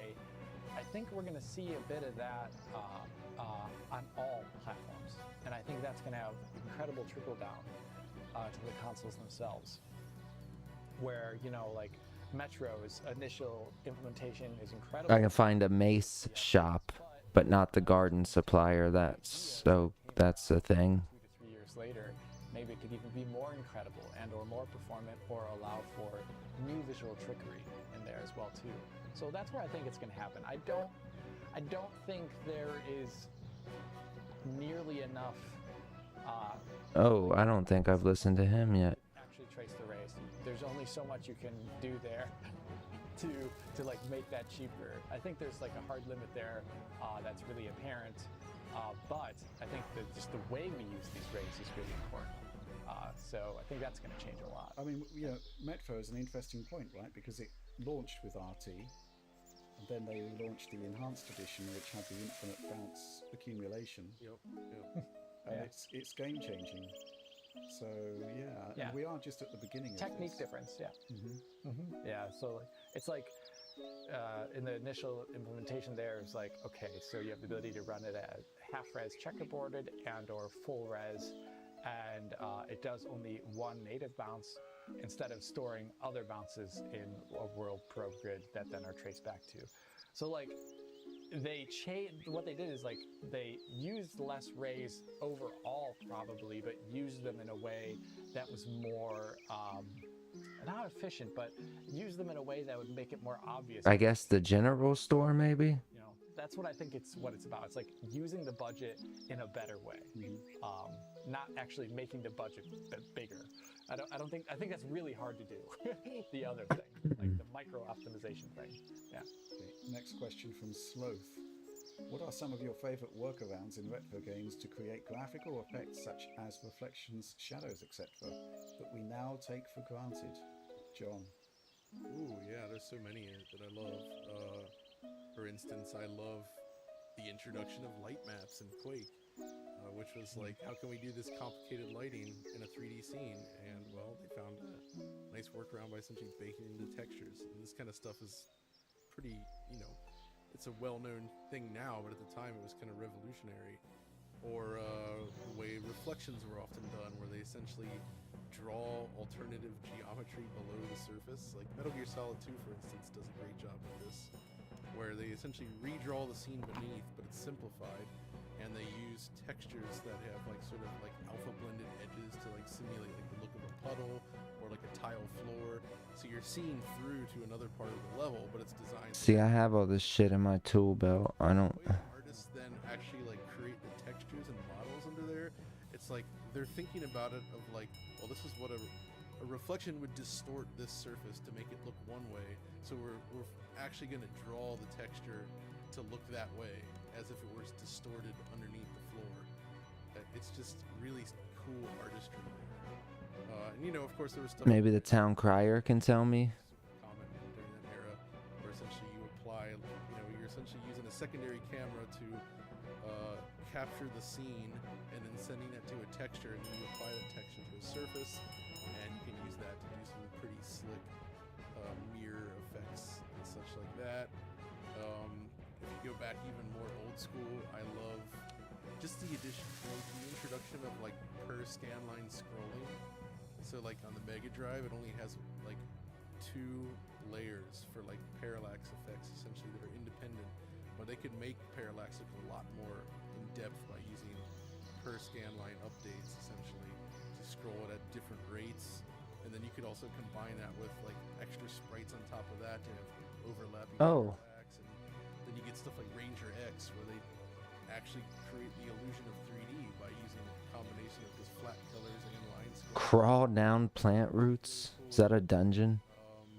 There's all on Metal Gear Solid again. Another thing I love about MGS2 that you see when you start to break it apart is how, so the cutscenes look amazing in that game, right? And if you looked at a lot of comparable games from that era, especially even on PC, like the cutscene quality was never even close. And part of the reason is that each sequence had its own bespoke room, and the rooms itself would be like completely like unfinished, right? They would only model out exactly what the camera's going to show, and then everything around it is just blank space. And they could actually hop around to different little tiny dioramas that were specifically crafted for each angle. So you get the impression that the camera's moving around all these different scenes, but it's just a bunch of these little tiny dioramas instead of just moving the camera within an already built environment. And it looks amazing as a result. But it's not, it's not a coherent world that they've built for the cutscenes. But it was a way to get a lot of extra fidelity out of something at a time when you couldn't really just build the whole world and throw I your don't want to take on another quest right now. I want to talk to Gardener. always comes to mind. I don't know about you guys. What do you think? I think about the original. An old gardener. Like I think in Doom, like the hand-drawn like sector lighting of. I thought Sarah Doman would be bigger than that. Stupid amount of That's funny. but you could with that actually make surprisingly Garden supplier. looking areas. It's completely manual, so like John was saying with the camera angles there with MGS2, like I'm thinking like I would hate working on that. It's just like, oh, every single time we have to do another scene and we have to take out and like that'd be a lot of work. I imagine that must have been slightly painful, kind of like making a Yes. lot of lighting. I also think in Doom, subtle things, but just like the way the sectors flash color when when a muzzle flash occurs. Like they didn't have to do that, and basically very few games at that time did do that, if at all. So it made the game look surprisingly just like lighting was occurring, even though it's not. And I think that was really interesting. And then in Duke Nukem, I've always been a really big fan of like how that game, in spite of being 2.5D, looks more 3D than you would imagine. At times, like when you jump up on like the first level, for example, in Hollywood Holocaust, like you jump up into that area on the building and go in the room, and you're looking down at the street below. Okay. I think it doesn't break the illusion so bad in there as it does in other 2.5D games or Raycaster games.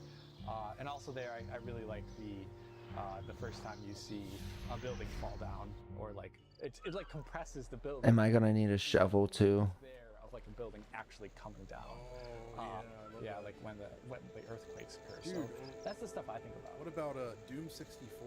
There's a level halfway through the game that actually creates convincing bridges, right? Where Doom can't do that normally, but they came up with some weird sector trick to give the illusion of the player, if you go into a room, you're going over something, but then if you go back out, you can walk under that same path. Oh, I only needed once. Walking under it, but the way it's built and works makes it look like you're walking under a bridge, and that was like mind-blowing. Like, and that's just, Doom 64 may be Doom 64, but it's still the Doom kind of technology. It has the same limits. Yeah, it's really cool. Like, Don't suppose I could put my last one on the market. putting in teleporters and places. Nope, I can alk it though at least. These look like 3D objects, but it's like when you go up Doom's second level, you go up the stairs. There's like trickery there too as well, but you're just not really noticing it. But I have sunflower. I guess it's Really the same impressive. with that at Duke Nukem 3D Hollywood Holocaust when you jump through that air vent at the beginning, right? Yeah, like it makes it you just feel jump like in you're the on ground. top of a building and you're going down through a tunnel, but it's not actually that. That's not that. That's really fun. One thing I was wondering about that came to my mind right when this question was posed is I'm thinking of Ocarina of Time and like Link's like shadows like on his feet that change position. I've never really learned how that's done. I need to look into and that's that. interesting. That's Yeah, very it's interesting. like I don't two know. little maybe just a texture, a couple little projected things. They but almost it's not like drawing stretch, the though, full a little bit. right. Fuck. Full shadow, right? It's just, but it's convincing. It kind of grounds them Yeah. in the world. Or even the water trick in that game, where the water always looked really good in that, but it's just two texture layers, sort of like scrolling on top of one another. But because of the low resolution of N64, from a distance, it ends up looking like this super smooth water animation. Good stuff. Let's move on to the final question. Try and do this one quite quickly. Uncomfortable username asks, having Spider-Man, God of War, and even Horizon Zero Dawn on the go with the Steam Deck is honestly a huge selling point for me. However, it really has. Where the fuck am I supposed to build? PlayStation Portable. Yes, the Vita didn't. A sunflower. Aha. But portable gaming in general lost a lot of ground to mobile gaming at the time. In a post-Switch environment where portability can indeed be a selling point, also reaffirmed with the popularity of the Steam Deck, do you think Sony would ever re-enter the portable market with new hardware? Or do you think they are perfectly happy with just the Steam Deck? This is a really tricky one, right? Because in many ways, Steam Deck and even the Switch to a certain extent kind of validated PlayStation Vita. In terms of what it actually delivered. I don't think Sony are going to do this, simply because they've got 2 platforms upcoming already, 3 if you include PC. They have PlayStation, they have the VR headset. I just don't think there's room. And also maybe there is definitely the concept of having to split your development effort to produce those games for those lower end platforms. The Steam Deck just kind of, either it works. That's cool that I can teleport out of my house back into the mainland. But it's kind of, it seems they've left it to the PC space. Any thoughts on this one, John? Because you love the Vita, as we do we all. It's a great little system. So I believe the gardener was over here in this park. Games over there on the shelf. So I agree with you. I don't think that they're going to attempt it again. I would think that part of the problem is the development resource thing, where this is what Nintendo solved with the Switch, right? Where they unified all Garden supplier. studios to work on a single platform, because for years they were divided between console and handheld, and that worked up until the point that handheld games became too complex. I would say like the 3DS era, when all of a sudden the development process is now a lot more complicated than it used to be, versus like, say, if you're making a GBA game during the GameCube era, those are 2 very different things in terms of the scale of development. So the Switch saved from there. With PSVR and the PC stuff and, their main consoles, it feels like they would be stretching themselves too thin, especially that they've shut down so many great internal development studios in the past few years. I mean, that still disappoints me to this day, of course. So I just don't know if they want to give it a shot.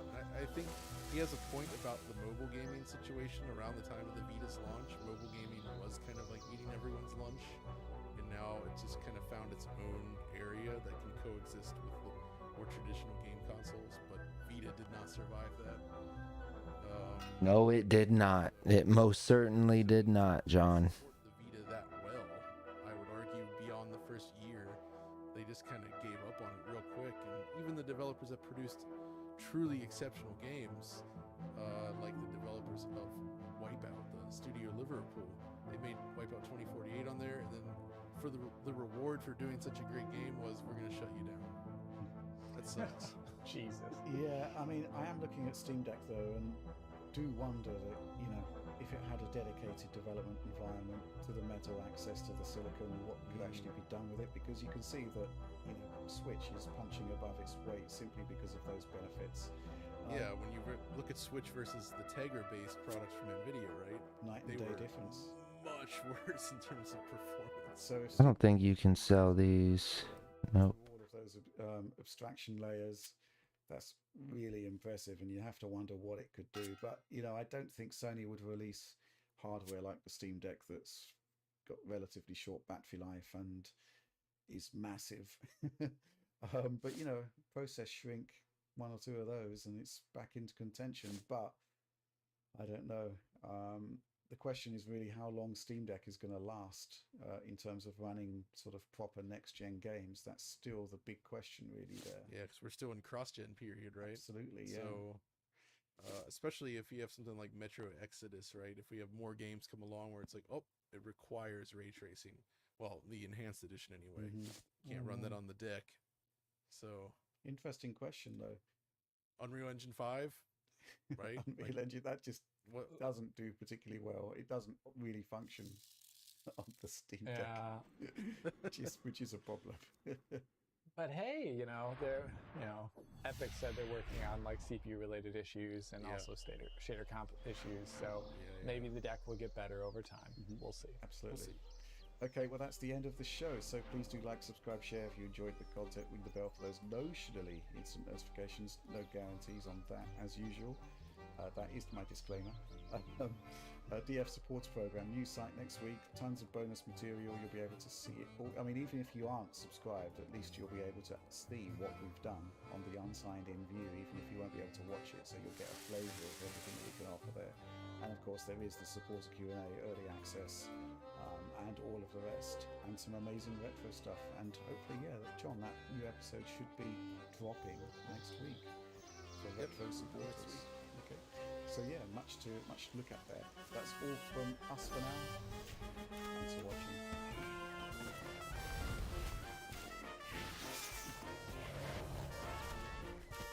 Hey everyone, and welcome to a brand new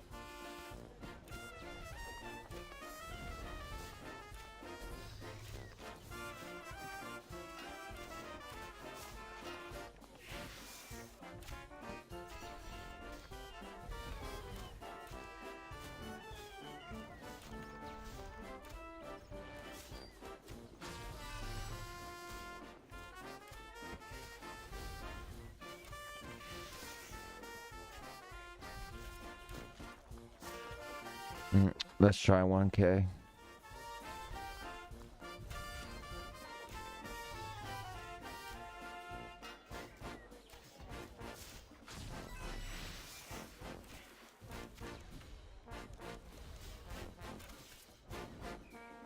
There we go.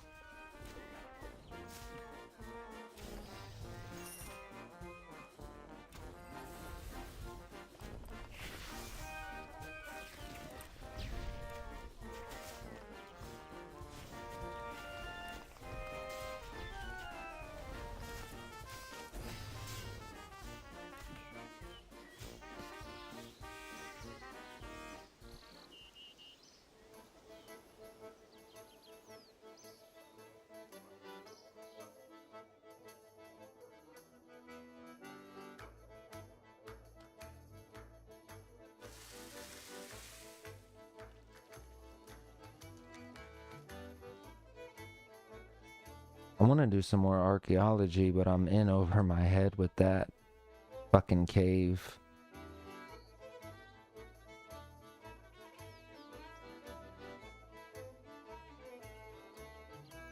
I don't have the time right now.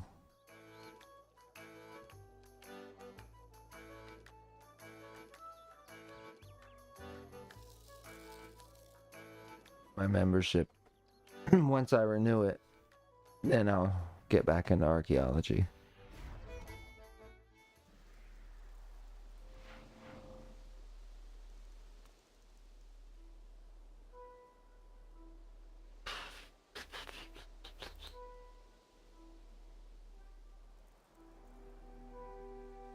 Okay.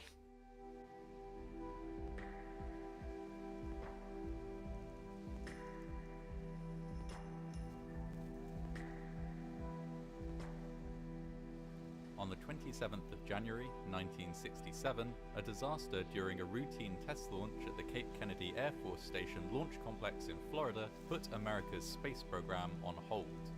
Not only would the accident claim several lives, but it would also forever change the way in which NASA operated and attitudes towards spaceflight across the country. Senator John F. Kennedy became President of the United States in 1960. A big part of his campaign had been focused on demonstrating America's superiority over the Soviet Union. I never really looked into the Apollo disaster, so that could be really interesting. Won the presidency, Kennedy had to deliver tangible results. The drive to beat the Soviets became all the more urgent when, in 1961, Soviet astronaut Yuri Gagarin became the first ever person to fly into space.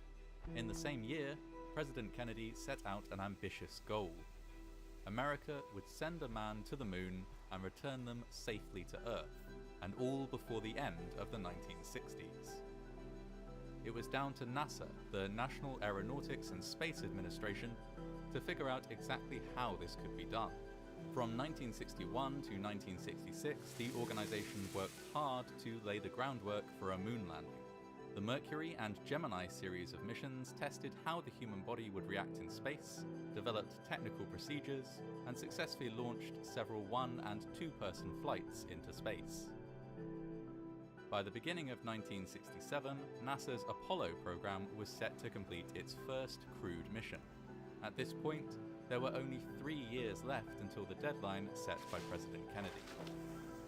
This mission, initially called Apollo Saturn 204, but later renamed to Apollo 1, was set to orbit the Earth. It was to be crewed by 3 of NASA's astronauts: Commander Virgil Gus Grissom, Senior Pilot Ed White, and Pilot Roger B. Chaffee. Commander Gus Grissom had already made his mark as America's second person in space in 1960, as part of the earlier Mercury program, and had also been the first NASA astronaut to fly into space twice. Pilot Ed White was also a veteran NASA crew member. Before joining the Apollo 1 project, White had been the first American to walk in space in 1965. Apollo 1 was set to be pilot Roger Chaffee's first spaceflight assignment. However, he too had many years of experience supporting NASA's space programs. The Apollo 1 spacecraft was far larger and more complex than its predecessors, and in the lead-up to the planned launch on February 21st, 1967, there were several setbacks and test failures. The crew were painfully aware of these and even joked about them by sending a photograph of them praying to the mission's office manager with the caption, "It isn't that we don't trust you, Joe, but this time we've decided to go over your head." Similarly, when Commander Grissom was asked about the possibility of failure on the mission during an interview, he responded, "You sort of have to put that out of your mind. There's always a possibility that you can have a catastrophic failure, of course. This can happen on any flight. It can happen on the last one as well as the first one. So, you just plan as best you can to take care of all these eventualities, and you get a well-trained crew, and you go fly." On the morning of the 27th of January, the 3 crew members set off to complete a routine simulated launch test. The men, fully clad in their spacesuits, made their way to the tower at Launch Pad 34 and crossed the catwalk to their command module. The early stages of the launch test did not go smoothly. At 1 p.m, the 3 astronauts reported that their oxygen smelled foul, something which put the countdown on hold while the issue was investigated. In the end, no cause for the smell could be found, and the test was resumed after a delay of more than an hour. As they would on launch day, the astronauts and their ground crew sealed the 3-hatch locking system, and the craft was pressurized. Once the crew was sealed inside, however, issues with the communication system became evident. At 5:40 p.m, the simulated countdown was put on hold again to investigate these issues. Grissom could be heard saying, "How are we going to get to the moon if we can't talk between 2 or 3 buildings?" By around 6:30 p.m, the countdown remained at T-minus 10 minutes. The crew, exhausted after a long day of delays and communication failures, were running through their checklist to pass the time, when the module experienced a momentary power surge. Seconds later, at 6:31 p.m, multiple calls of fire were heard from the 3 astronauts on board. Flames and smoke from the fire spilled over onto the launch pad as the rapidly rising temperature and pressure within the module caused the outer hull to crack. After just 5 seconds, the crew's shouts of alarm became cries of pain. Engineers watched as smoke filled the command module, obscuring the view offered by cameras inside the module. One of the last things they saw was White struggling to release the module's complicated hatch system from the inside. Damn, I didn't know Workers at the it launch was that violent for them. to open the hatch from the outside, but were forced back.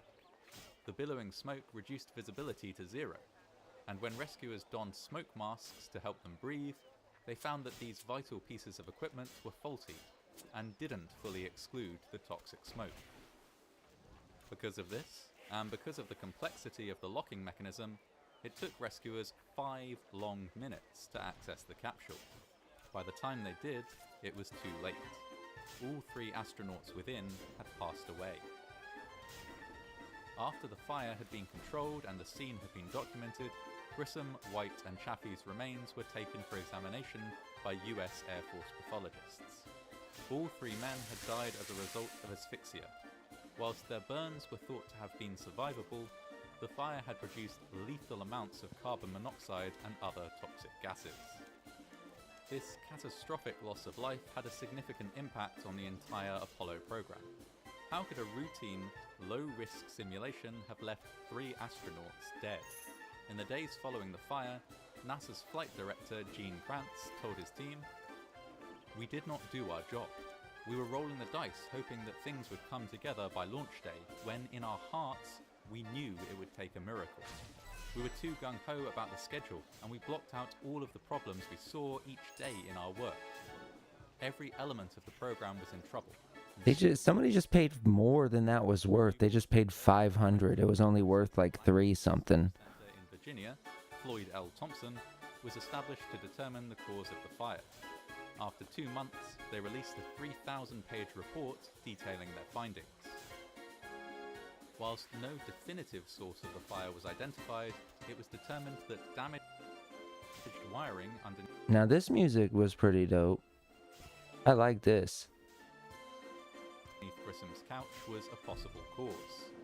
A spark from these wires in the pressurized, oxygen-rich environment of the command module would have created a rapidly spreading fire. The fire was believed to have been further fueled by the larger than allowable amount of flammable materials covering the spacecraft's interior. Things like nylon netting, foam pads, and Velcro. In addition to the possible cause of the fire, the review board found that the 3-piece hatch system used to seal the cabin was far too complex. The innermost door took 90 seconds to open in ideal conditions, although the Apollo 1 crew had never managed to open it this quickly during their training. With a fire in the module, opening the hatch would have been all but impossible. The fire placed the Apollo program on pause, and the review's findings led to many essential changes to improve the program's safety. The Block 1 spacecraft that had been used up until the fire was retired and replaced with the improved Block 2 design.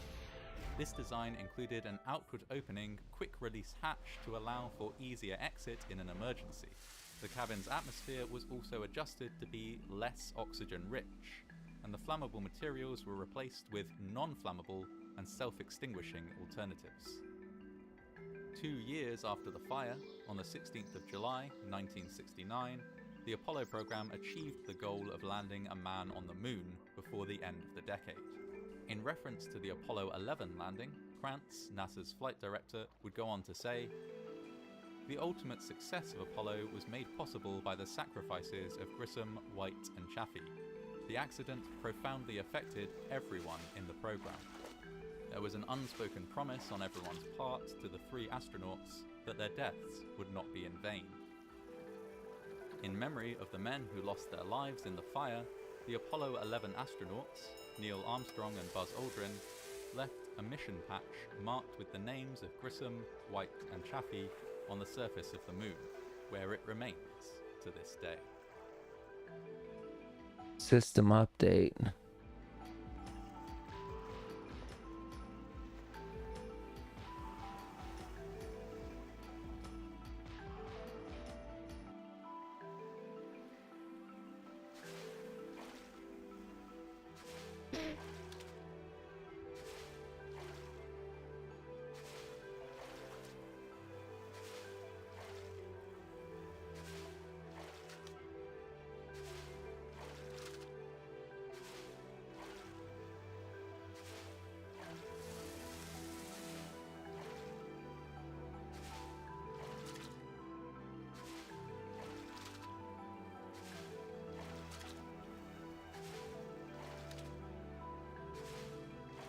How did I catch a cooked anchovy?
I wonder if it's going offline for maintenance or if I just have to grab a patch file.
Oh, what should I do? I wonder.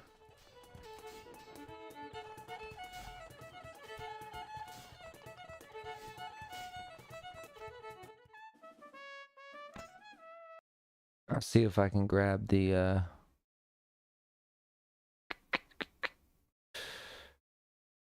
grab patch file real quick.